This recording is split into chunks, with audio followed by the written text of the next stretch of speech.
Universities don't only look at your standardized test scores and your school grades during the admission process. They have a whole range of factors, all the way from your extracurriculars to your essays, your community service and volunteer work to your letters of recommendation. This is known as the holistic review of applicants. In this video, I will be talking about the letters of recommendation. I'll go through both the process of requesting a letter of recommendation as well as the elements of a strong letter of recommendation. Let's get into it right now.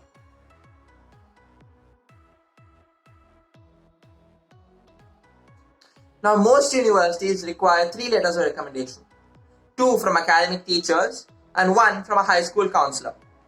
Now, while applying to university, these letters of recommendation must be from teachers of core subjects, maths, physics, chemistry, social studies, history, and languages could be good examples of places where letters of recommendation can come from. But a letter of recommendation from a music or a dance teacher or a letter of recommendation from a band leader helps for some specific courses, but that's not really what the top universities are looking for under an academic letter of recommendation.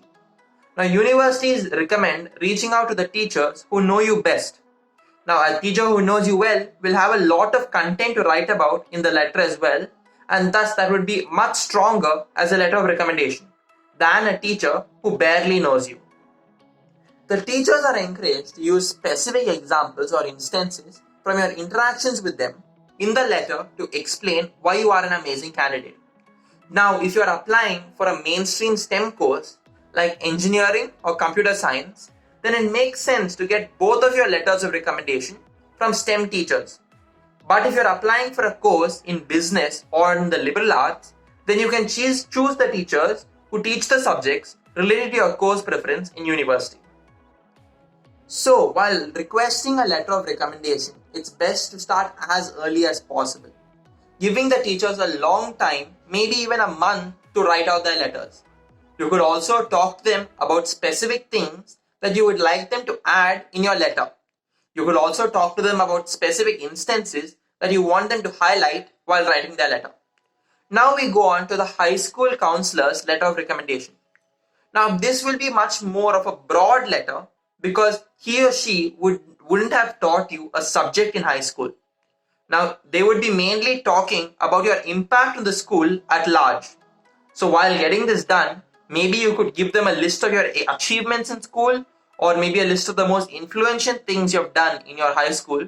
This will help them craft the letter of recommendation as personally and as specific to you as possible.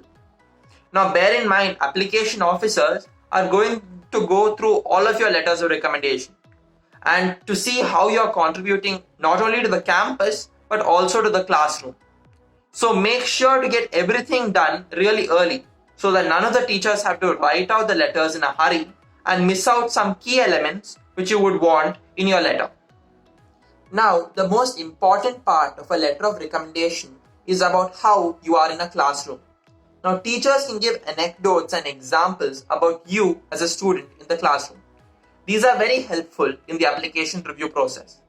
So what is recommended is to sit down with the teacher and talk to them and maybe give them a list of 4 or 5 bullet points of both why you asked them to write the letter for you, and secondly, what specifically you want them to highlight in your letter.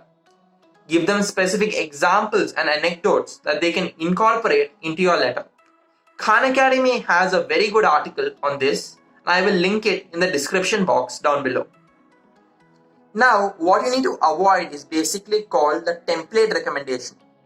It is basically a letter which can fit multiple people in it, and the only thing that is changed is maybe your name, the activities you have done, and maybe 2 or 3 lines about you as a student. Now, getting the teacher to write a letter that is as specific about you is key. Now, one thing I think I heard an admissions officer talk about is the idea of separation. Now, if in the letter, if the teacher refers to you as a student who will change the field in 10 years, or the teacher refers to you as a good student. Now, while both of these things are technically somewhat the same, there's a great difference in perception. The first example refers to an extraordinary student, whereas the second example just refers to another good student, one of many in a large classroom. You want your letter to be as close to the first example as possible.